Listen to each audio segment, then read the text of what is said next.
Greetings friends, it's me Wayman, and I want to come on and do a video views of the underworld in ancient Greece. Man, it's been a year since I did the first intro 4.0 introduction on Greek underworld, but I really wanted to get on this.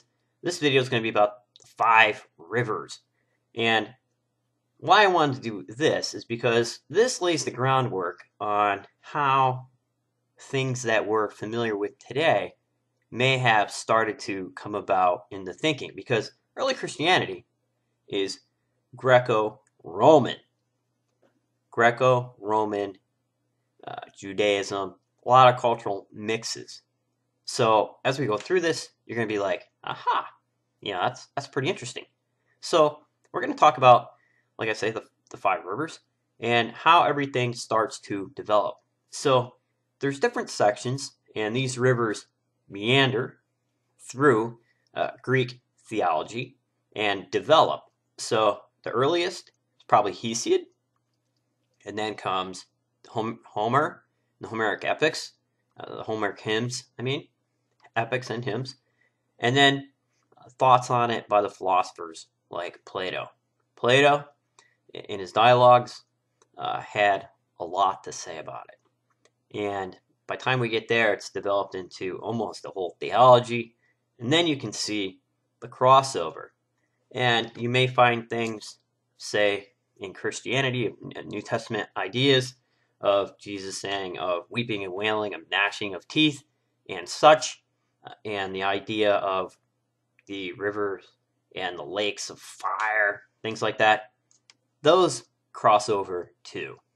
And you get a kind of a picture on how maybe those ideas developed, because it's cultural diffusion and multiculturalism. Huge. So let's move on to the 5 rivers. Forgive me if I screw these up, and you can yell at me in the comments. You can say, Wayman, you're a moron. This is how it's supposed to sound. But the first river, it's really important. It's the river Styx. We all hear about that. So why was that important? Well, when Zeus was fighting the Titans, Styx, the river Styx, sided with Zeus and brought up her children victory, rivalry, force, strength. And Zeus, because Styx helped him out, is rewarded. And Zeus says, any oath that is sworn by men or gods should be sworn on the river Styx. So that's the first river. And the next river is Phlegethon. It's the river of fires, and it goes around Hades.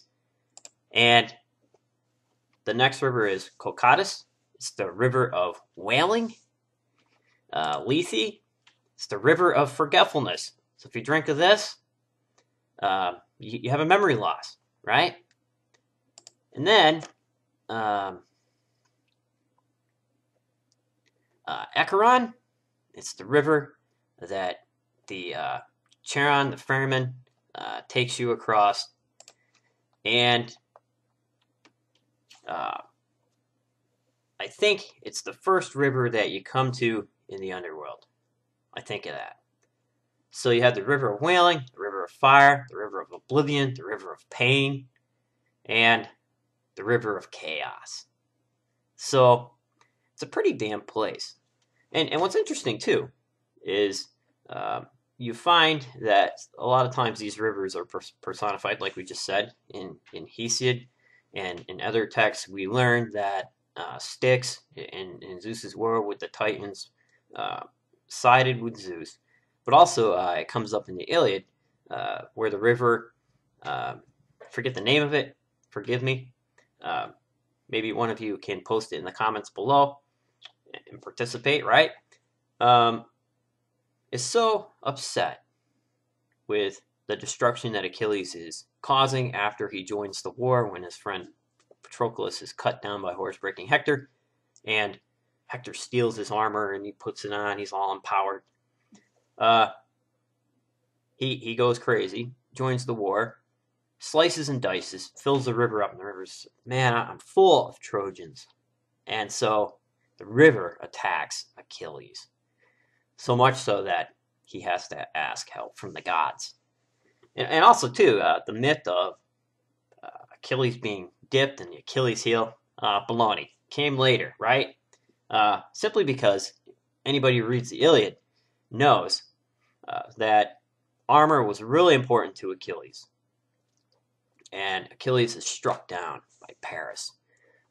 So when Achilles first gives his armor to Patroclus, he says, hey, they're going to think you're me. He said, so he doesn't fight. Once Patroclus is killed, he calls upon his mother, the goddess, to go and have new armor made. And she brings it back, and there's a whole section of the Iliad on the description of Achilles' armor. So that's just part of it. So next we're going to get into Tartarus. What is that? And also these views of the underworld definitely change and functions change. Because once you see the idea of it, like Erebus is the place where the dead go through first. So there's different sections of the underworld. And later, as I'm saying, the theology develops around those sections. Some sections end up being more important than others. But what I want to do is go and look at the exchange between Odysseus and Achilles in the underworld, and how some of these spirits might come back. The spirit of Patroclus comes back from the dead because he's not in the spirit world. I mean, he's in the spirit world, but he's not committed to the underworld yet because he's roaming. They haven't had a funeral rites for him. His body is being fed ambrosia to keep it fresh. So too, when they bury Hector, until Hector is buried, he cannot pass in. So we'll talk about some of that. But the next, I'll talk about Tartarus, and it's pretty interesting. And we had a little bit of it in the introduction part, but I'll get into that more in the next video. So that would be 4.12. So I'm going to post some sources down below and some good books on where to find all this stuff, and take a look at it. And it's pretty amazing. And once we get into the stuff on Plato, that's even more amazing, because then you can do comparisons to Christianity and the things that we're more familiar with. So be well, friends. Hopefully you enjoyed that. Sorry it's been so long. Be well, and remember, if everybody's thinking alike, then somebody isn't thinking